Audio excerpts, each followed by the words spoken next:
मैं दिल्ली हूं। जब ययाति को पता चला कि देवयानी गुरु शुक्राचार्य की पुत्री है और देवयानी को यह बात मालूम हुई कि उसका प्रेमी खुद राजा ययाति है, तो मानो एक भूचाल सा आ गया। गुरु शुक्राचार्य ने जब सुना कि उसकी बेटी उसके शत्रु से प्रेम करती है, तो उसने गुस्से में आकर देवयानी को अपने घर में कैद कर दिया और आंखों में गुस्से की चिंगारियां लेकर ययाति के शिविर में पहुंच गया।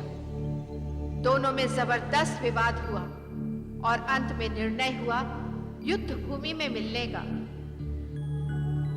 जब शुक्राचार्य अपने घर पहुंचा तो उसने देखा कि देवयानी ने विष खाकर अपने प्राण त्याग दिए। तब उसने अपनी मंत्र शक्ति से उसे जीवित कर दिया, मगर देवयानी जीना नहीं चाहती थी। उसे तो चाहिए था केवल ययाति का प्रेम। अब गुरु शुक्राचार्य के मन में भी द्वंद्व चल रहा है कि एक ओर तो वो देवयानी का पिता था और दूसरी ओर असुरों का गुरु, और उसे यह निर्णय करना था कि दोनों में से कौन जीवित रहे, पिता या गुरु। इधर ययाति अपनी सेना लेकर युद्ध भूमि में पहुंच गया, किंतु उसके सामने असुरों की सेना नहीं थी, केवल गुरु शुक्राचार्य था।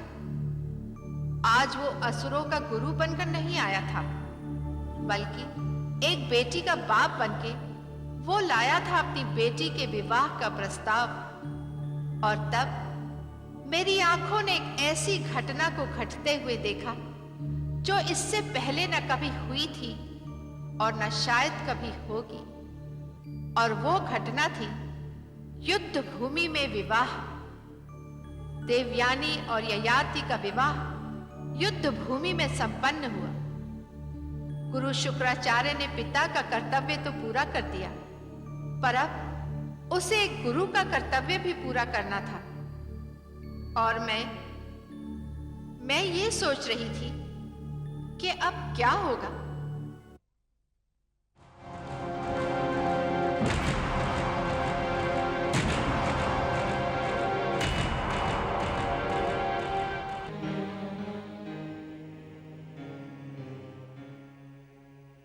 कहां चले गए थे गुरुदेव?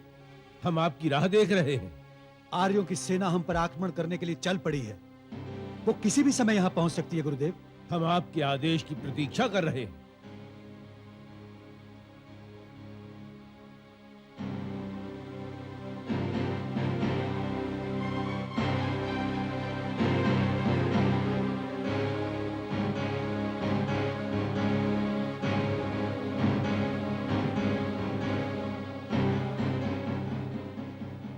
क्या बात है गुरुदेव? हमें आशीर्वाद दीजिए गुरुदेव। आज मैं तुम्हें आशीर्वाद नहीं दे सकता। आशीर्वाद नहीं दे सकते? किंतु क्यों? इसलिए कि अब युद्ध नहीं होगा। युद्ध नहीं होगा? शत्रु क्षेत्र में आ चुका है हम पर आक्रमण करने के लिए। काल के बादल हमारे सरों पर मंडरा रहे हैं। राजा ययाति हमारा विनाश करने की सौगंध खाकर आया है, और आप कहते हैं कि युद्ध नहीं होगा? यदि आपने आदेश नहीं दिया तो थोड़े ही समय में शत्रु हमें ध्वस्त कर देगा। नहीं, ऐसा नहीं होगा, क्योंकि अब वो हमारा शत्रु नहीं रहा। शत्रु नहीं रहा? हाँ, मित्र हो गया है वो हमारा। शत्रु मित्र कैसे हो गया? हमसे संबंध जोड़कर। कैसा संबंध?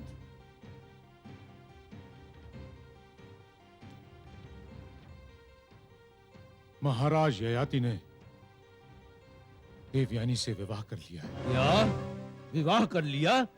और आप इस विवाह के लिए तैयार हो गए? हाँ, ये विवाह मैंने स्वयं करवाया है। इसका अर्थ ये हुआ कि आपने अपने प्राण बचाने के लिए अपनी बेटी को शस्त्र बनाया। तक्षक! सत्य कहा इसने। आपने अपनी बेटी के सुख के लिए हम असुरों और नागवंशियों के जीवन को दांव पर लगा दिया। मैंने असुरों और नागवंशियों के जीवन को दांव पर नहीं लगाया है।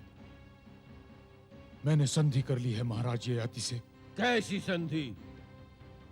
वे हमसे युद्ध नहीं करेंगे और बदले में बदले में?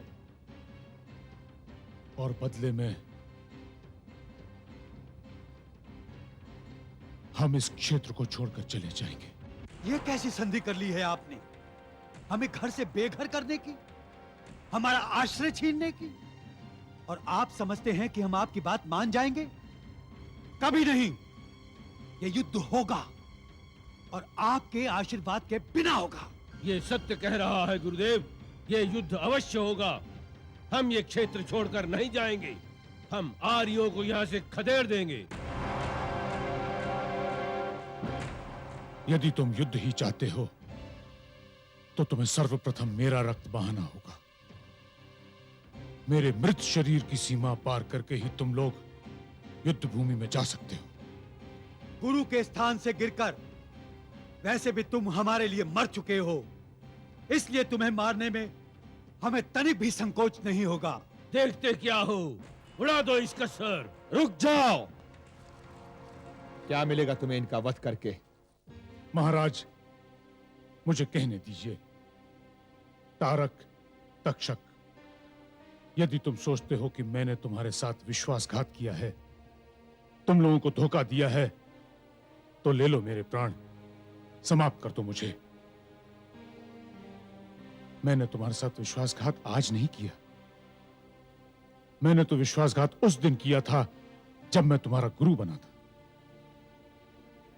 अपने निजी स्वार्थ और अहंकार के लिए मैंने तुम्हें अंधकार में रखा, हिंसा की शिक्षा दी, अपना बदला लेने के लिए असुरों और आर्यों के बीच युद्ध कराया, रक्त बहाया। किंतु अब ऐसा नहीं होगा, कदापि नहीं होगा। तुम लोग देख क्या रहे हो? ले लो मेरे प्राण। मूर्ख मत बनो। इनका वध करके तुम लोग क्या बच जाओगे? अपनी रक्षा के लिए हम किसी का भी सामना कर सकते हैं। नहीं कर सकोगे सामना। नहीं बच पाओगे हमारी क्रोध की अग्नि से। इस युद्ध को आवाहन देकर तुम अपनी मृत्यु को निमंत्रण दे रहे हो। वो देखो। अपनी सेना पर इतना अहंकार न करो राजा ययाति। हम भी कोई कायर नहीं हैं। हम यहां अपनी शक्ति का प्रदर्शन करने के लिए नहीं आए हैं तारक। हम तो संधि करने आए हैं। हम युद्ध नहीं, शांति चाहते हैं। हम शत्रुता नहीं, मित्रता चाहते हैं। हम हिंसा नहीं, अहिंसा चाहते हैं। हमें यहां से निकालकर अहिंसा चाहते हो? हमें घर से बेघर करके संधि करने आए हो? हमसे ये क्षेत्र छुड़वाकर हमसे मित्रता चाहते हो? नहीं, नहीं। असुर और नागवंशी ये क्षेत्र छोड़कर नहीं जाएंगे। ये क्षेत्र छोड़कर हम अपनी सेना के साथ जाएंगे, इस विश्वास के साथ कि अब यहां पर कभी युद्ध नहीं होगा, कोई रक्तपात नहीं होगा, कोई किसी पर शस्त्र नहीं उठाएगा। यहां सभी मिलजुल कर प्रेम और सद्भाव के साथ में रहेंगे।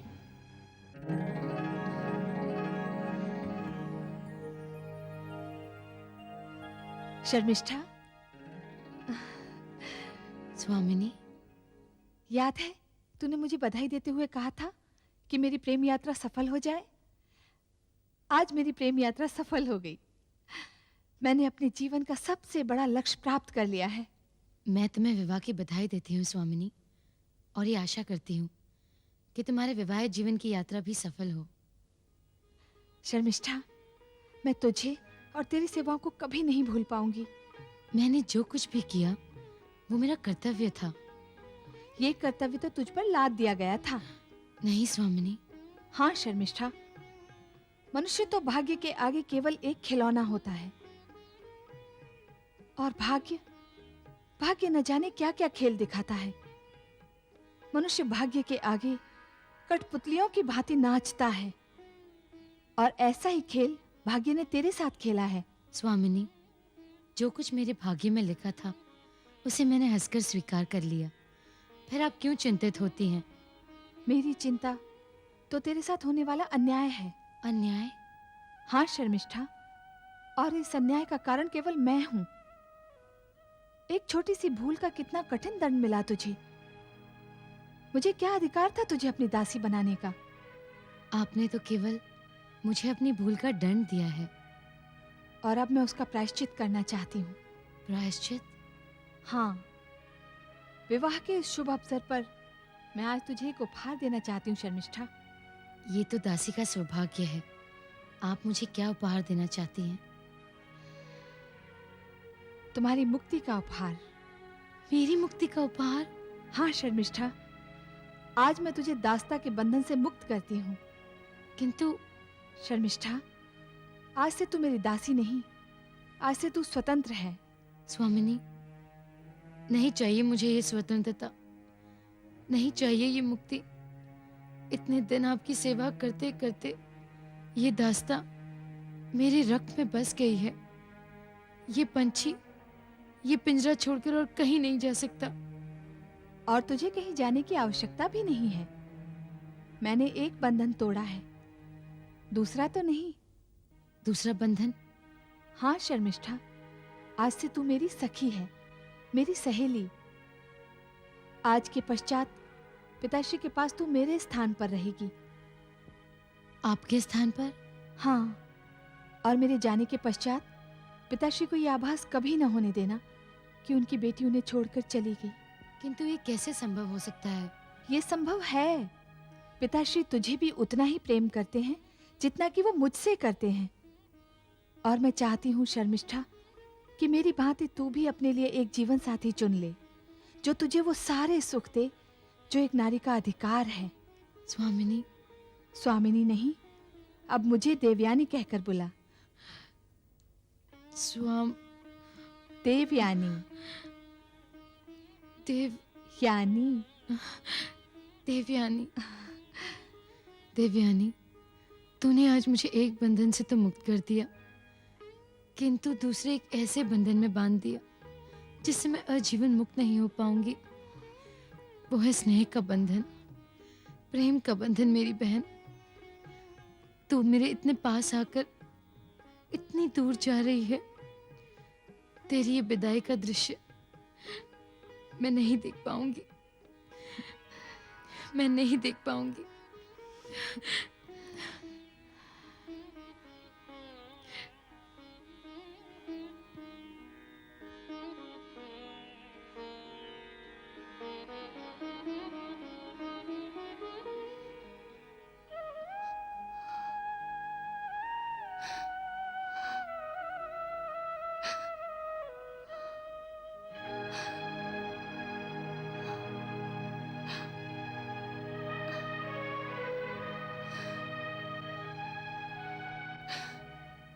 पिताश्री, ये क्या? इंद्र के वज्र से भी कठोर हृदय रखने वाले आपकी आंखों में आंसू। बेटी, जिसे प्रकृति ने कन्या रत्न प्रदान किया है, उस पिता का हृदय वज्र समान हो ही नहीं सकता। कन्या तो बड़े भाग्यशाली को प्राप्त होती है।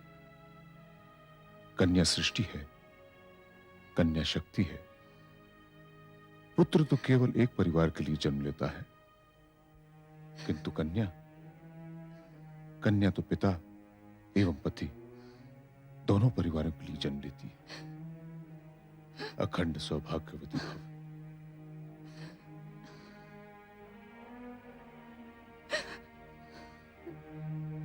आपकी योग्यता से मैं प्रभावित तो था ही, किंतु मरुस्थल में जलाशय की भांति आपकी संवेदनशीलता के समक्ष मैं नतमस्तक हूं पिताश्री। आज्ञा हो तो प्रस्थान करें। जा बेटी, अपना कर्तव्य पूरा कर, जा।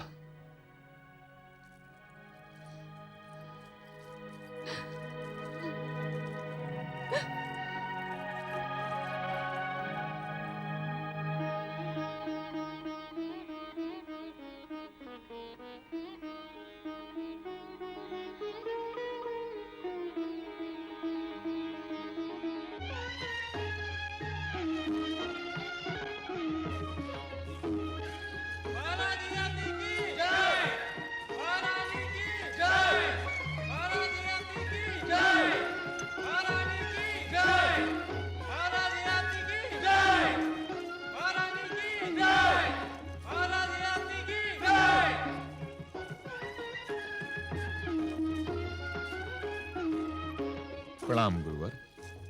आयुष्मान भव। महाराज ययाति और महारानी देवयानी को विवाह की बधाई हो। महारानी, आचार्य चित्रसेन कौशाम्बी राज्य के महामंत्री भी हैं और धर्माधिकारी भी। मैंने धर्म और नीति की शिक्षा इन्हीं से ग्रहण की है। मेरे लिए ये उतने ही आदरणीय है जितने मेरे स्वर्गीय पिताश्री नहुष महाराज थे। आप इनके चरण स्पर्श करें। प्रणाम आचार्यवर। आयुष्मान भव।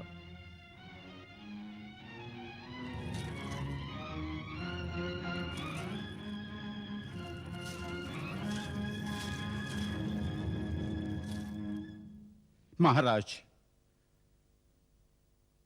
रणभूमि में विवाह, रक्तपात के स्थान पर शांति और घृणा के बदले प्रेम, ये वो उपलब्धियां हैं महाराज जिनसे आपका नाम इतिहास में सुनहरी अक्षरों में लिखा जाएगा। महाराज, विवाह आर्य संस्कृति की सबसे उत्तम भेंट है संसार को। विवाह संस्था की पवित्रता स्वच्छ बनाए रखना, क्योंकि विवाह से कुटुंब बनता है, कुटुंब से समाज बनता है और समाज से बनता है राष्ट्र। राजा राष्ट्र का दर्पण होता है और प्रजा उसकी प्रतिबिंब। इसीलिए कहा जाता है कि यथा राजा तथा प्रजा, जैसा राजा वैसी प्रजा। महाराज, मैं आपको हृदय से आशीष देता हूं।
तुम्हारे सौंदर्य को देखकर मैं ये भी नहीं कह सकता कि चंद्रमा आकाश से उतरकर धरती पर आ गया है, क्योंकि तुम्हारे रूप से लज्जित होकर चंद्रमा तो स्वयं बादलों की ओट में जा छिपा है।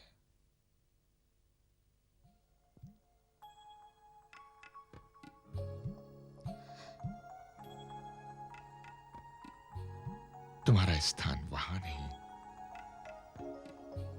यहां है, मेरे हृदय में। महाराज, इस स्पर्श का अनुभव तो मैं पहले भी कर चुकी हूं, किंतु आज की अनुभूति बिल्कुल नई है।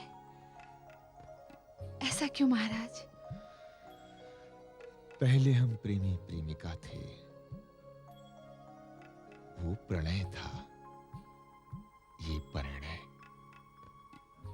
तब हमारे मिलन में उत्तेजना थी, उन्माद था। आज हम पति पत्नी हैं। आज के मिलन में पवित्रता है, अनुराग है, समर्पण है।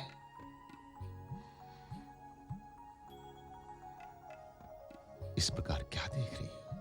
देख रही हूं कि कल्पना यथार्थ में किस तरह बदलती है। हाँ, आज कल्पना को यथार्थ में बदलने की रात है। तो क्या आप इसी रात की प्रतीक्षा कर रहे थे?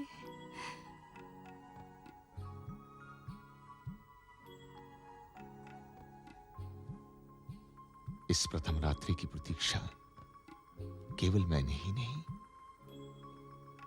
आदि से हर हृदय ने की है और सदैव करता रहेगा। ये वो रात्रि है जिसमें सौंदर्य के समस्त छिपे हुए रहस्यों के घूंघट अपने आप खुल जाते हैं। ये वो रात्रि है जिसमें भटकती हुई इच्छाएं एक जगह केंद्रित होकर समर्पण के लिए अपना प्रथम पग बढ़ाती हैं। ये वो रात्रि है प्रिय, जिसकी कल्पना में आकाश भी धरती पे उतरकर अपना अस्तित्व खो देना चाहता है। ये वो रात्रि है जिसका वर्णन करते करते लेखनी ने स्याही के सागर सुखा दिए, किंतु वर्णन न कर सके। ये वो रात्रि है जिसकी लंबी आयु के लिए कवि प्रार्थनाएं करते करते नहीं थकते। ये वो रात्रि है जिसको प्रकृति बनाकर आश्चर्यचकित है। ये वो रात्रि है जिसमें सौंदर्य और प्रेम का मिलन अपनी चरम सीमाओं को छू लेता है। ये वो रात्रि है जिसमें उजाला अभिशाप है और अंधियारा वरदान। आओ प्रिय,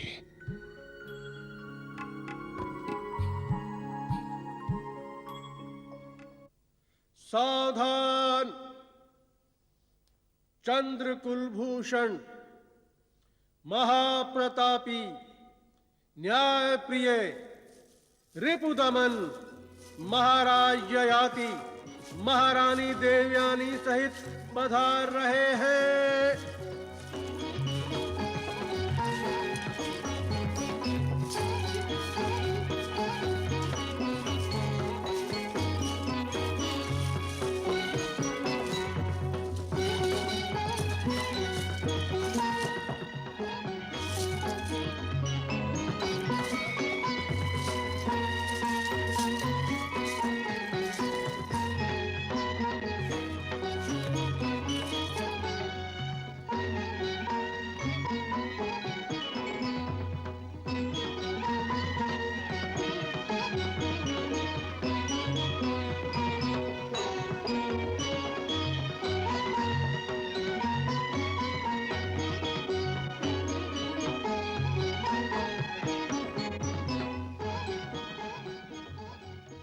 ये सब क्या है गुरुवर?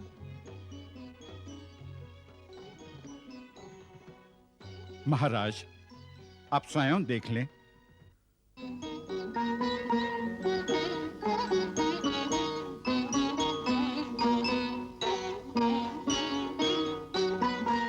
ये उपहार क्या हमारी प्रजा की ओर से है?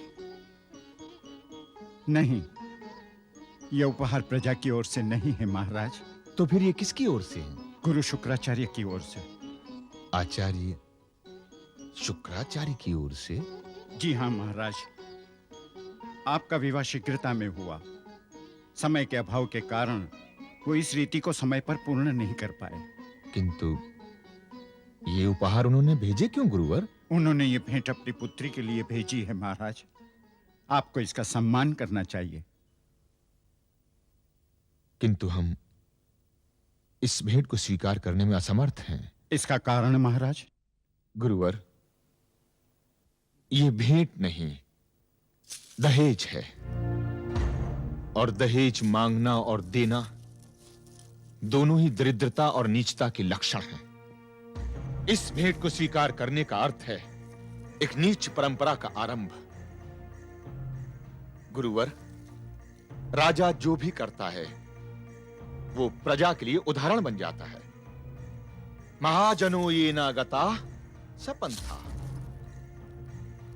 अर्थात बड़े लोग जिस राह पर चलते हैं वो दूसरों के लिए रास्ता बन जाता है। बंद कर दीजिए इस रास्ते को और इस भेंट को सम्मान पूर्वक लौटा दीजिए। ठहरो। आचार्यवर। पिताश्री,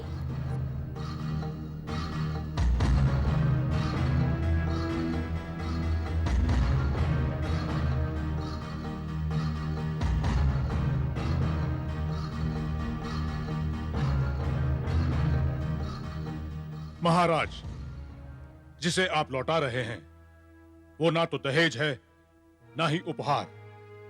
ये तो मेरी पुत्री का अधिकार है। मैं भी जानता हूं कि दहेज मांगना और दहेज देना दोनों ही निष्ठापूर्ण कार्य हैं। यदि आपने भी मुझसे दहेज मांगा होता तो मैं आपको देवयानी कभी न देता। ये दहेज नहीं है महाराज, ये तो मेरी संपत्ति है। संपत्ति? हाँ महाराज, पिता की संपत्ति पर संतान का अधिकार होता है। देवयानी मेरी संतान है, मेरी संपत्ति पर उसका अधिकार है और यह अधिकार उसे देना एक पिता का उत्तरदायित्व है। मुझे मेरे कर्तव्य से और मेरी पुत्री को उसके अधिकार से आप वंचित नहीं कर सकते। इस संपत्ति पर केवल मेरी पुत्री का अधिकार है जो मैं उसे देने आया हूं। और यदि यह बात विवाद का विषय बन चुकी है तो इसका निर्णय धर्माधिकारी करेंगे। महाराज, गुरु शुक्राचार्य ये सत्य कहते हैं। पिता की संपत्ति पर नियमानुसार संतान का अधिकार होता है। और महाराज, क्या पुत्री संतान नहीं होती? यदि होती है तो ये नियम उसके लिए भी लागू होते हैं। नियमों का पालन करना हर एक का कर्तव्य है, चाहे वो राजा ही क्यों न हो।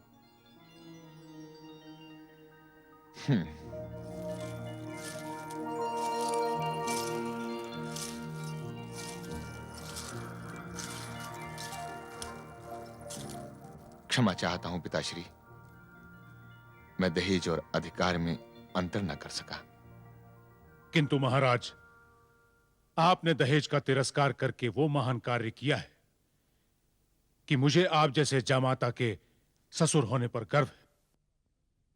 यदि इस राष्ट्र का हर नवयुवक आपका अनुकरण करता रहा तो ये आर्यावर्त एक महान आर्यावर्त, एक आदर्श आर्यावर्त बन जाएगा। पुत्री देवयानी,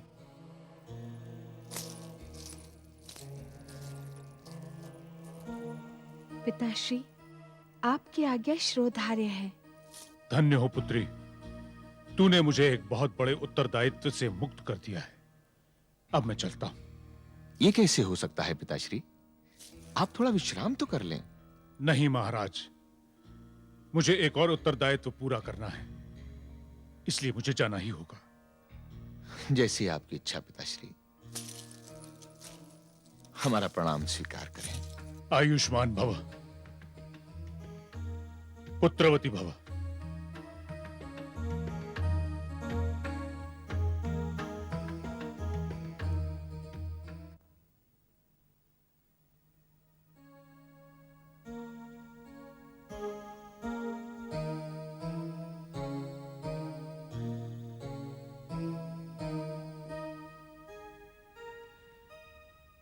स्वामिनी, गुरुदेव आ रहे हैं। क्या आचार्य? प्रणाम आचार्य। आचार्य नहीं, पिता कहो पुत्री। पिता? हाँ पुत्री, यही तो मेरी अंतरात्मा और मेरे हृदय की पुकार है कि तू मुझे पिता कहकर पुकारे। किंतु नहीं पुत्री, अब तू मुझे पिता कहने में संकोच न कर। जो भूल मुझसे वर्षों पहले हुई थी उसकी पीड़ा आज भी मेरे मन में है। संसार भले ही तुझे दासी समझता हो, किंतु मैं और देवयानी भली भांति जानते हैं कि तू क्या है।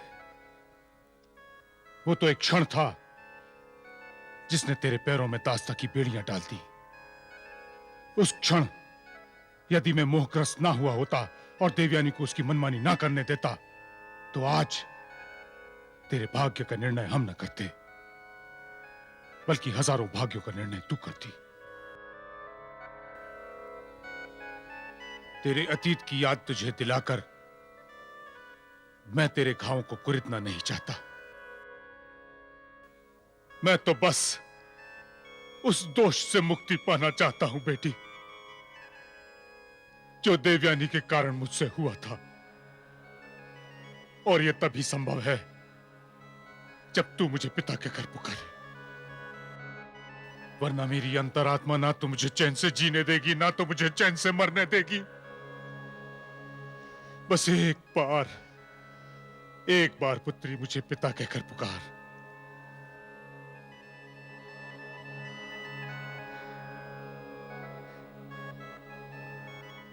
पिताश्री, पिताश्री।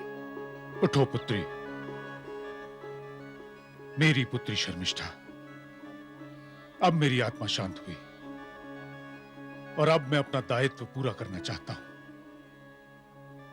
कुबेर से मुझे जो धन प्राप्त हुआ था उसे मैंने 2 भागों में बांट दिया है। उस संपत्ति का आधा भाग मैं देवयानी को दे आया हूं, शेष आधे भाग पर तेरा अधिकार है। नहीं नहीं पिताश्री, आपकी संपत्ति पर मेरा नहीं, केवल देवयानी का अधिकार है। शर्मिष्ठा, तूने मुझे पिता कहा है, तो क्या मुझे अपना दायित्व तो पूरा नहीं करने देगी? किंतु पिताश्री, किसी और के अधिकार को मैं अपना अधिकार कैसे मान लूं? सच पूछा जाए तो इस संपत्ति पर देवयानी से अधिक तेरा अधिकार है। हमारे कारण क्या क्या नहीं खोया तूने। पिता का प्यार, पिता का घर, अपनी गरिमा खोई है तूने, जीवन का हर सुख खोया है तूने, और जो कुछ तूने खोया है वो हम तुझे नहीं लौटा सकते।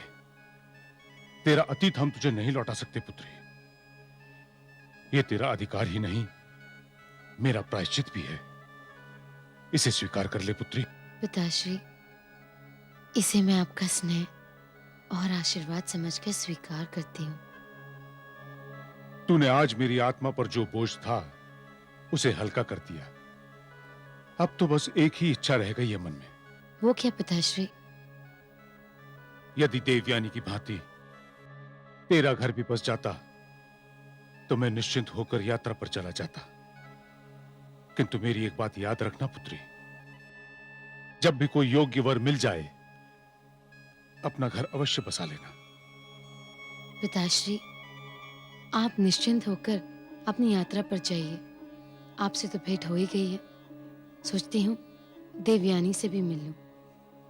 महाराज ययाति देवयानी को साथ लेकर इस क्षेत्र का निरीक्षण करने आ रहे हैं, उनसे यही भेंट हो जाएगी। पिताश्री, ये तो आपने बहुत अच्छी सूचना दी है।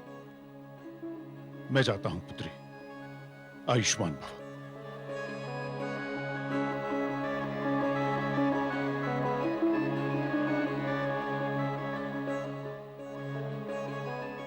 शंबर, ये तो बहुत अच्छी सूचना लाए हो कि राजा ययाति इस क्षेत्र का निरीक्षण करने के लिए यहां आ रहे हैं। इस बार हम चूकेंगे नहीं और इस अपमान और पराजय का प्रतिशोध लेंगे, जिसने हम असुरों को विनाश के कगार पर लाकर खड़ा कर दिया है। तो क्या हम वो संधि तोड़ देंगे? शंभर, वो संधि आर्य और असुरों के बीच में नहीं हुई थी। वो संधि तो आर्य और आर्यों के बीच में हुई थी। वो संधि नहीं थी, वो असुरों के विरुद्ध एक षड्यंत्र था राजा ययाति का, जिसने हमसे हमारा घर बार छीन लिया, हमारी शक्ति छीन ली, हमारा आत्मसम्मान छीन लिया। किंतु तारक, ये अच्छी तरह समझ लो कि सारे असुर हमारे साथ नहीं हैं। वो आज भी राजा ययाति और गुरु शुक्राचार्य के गुण गाते हैं। इसका उत्तर है हमारे पास, शत्रु की हत्या। क्या? शत्रु की हत्या? हां, हम राजा ययाति की हत्या करके कौशंबी राज्य को शोक के सागर में डुबो देंगे। राजा की हत्या के पश्चात राज्य की शक्ति कम हो जाएगी और हमारी शक्ति बढ़ जाएगी। और फिर वो लोग जो आज हमारे साथ नहीं हैं, हमारा साथ देने पर विवश हो जाएंगे। राजा ययाति की हत्या के पश्चात हम एक नए असुर राज्य की स्थापना करेंगे। शंभर, तुम तुरंत प्रतिष्ठानपुर की ओर लौट जाओ और हमें राजा ययाति के राजमहल से निकलने की सूचना समय पर दो। इस बार राजा ययाति का स्वागत हमारे विष में बुझे हुए बाण करेंगे, जिनसे बचना उसके लिए संभव नहीं होगा। समझ लो कि आज का दिन राजा ययाति के जीवन का अंतिम दिन है और कल का सूर्य असुर राज की स्थापना का संदेश लेकर उदय होगा। शंभर, जाओ, असुर राज्य तुम्हारी सूचना की प्रतीक्षा कर रहा है। जो आज्ञा।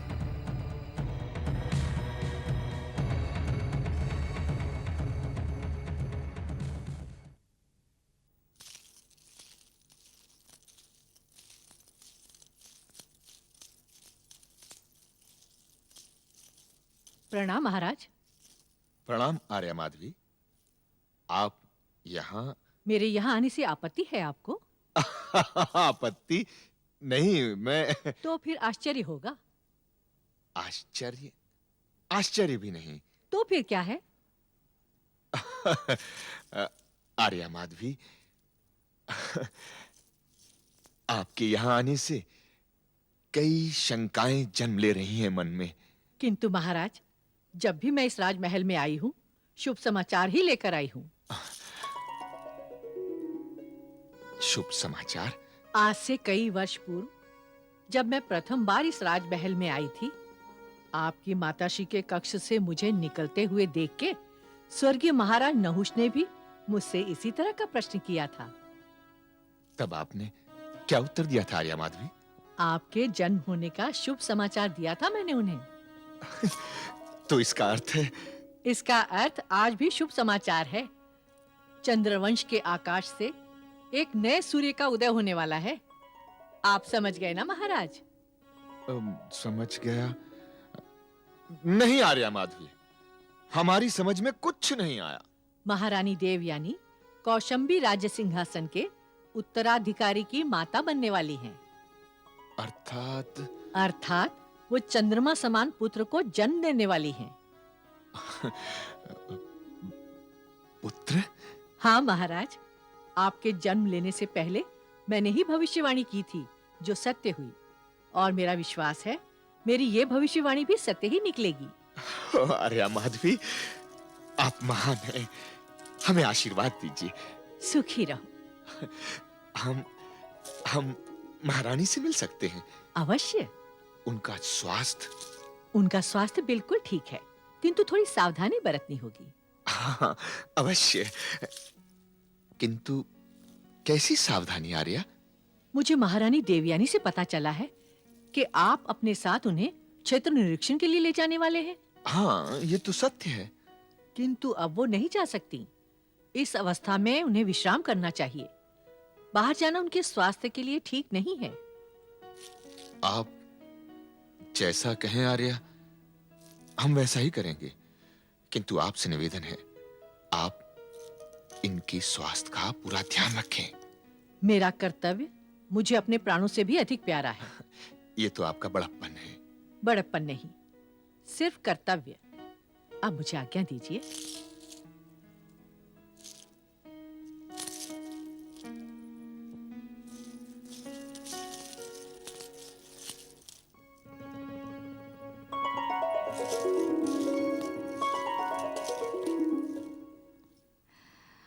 प्रिय, आपने हम पर बड़ा अन्याय किया है। कैसा अन्याय महाराज? जो समाचार सबसे पहले हमें सुनने का अधिकार था, वो हमें आर्या माधवी के मुंह से सुनना पड़ा। महाराज,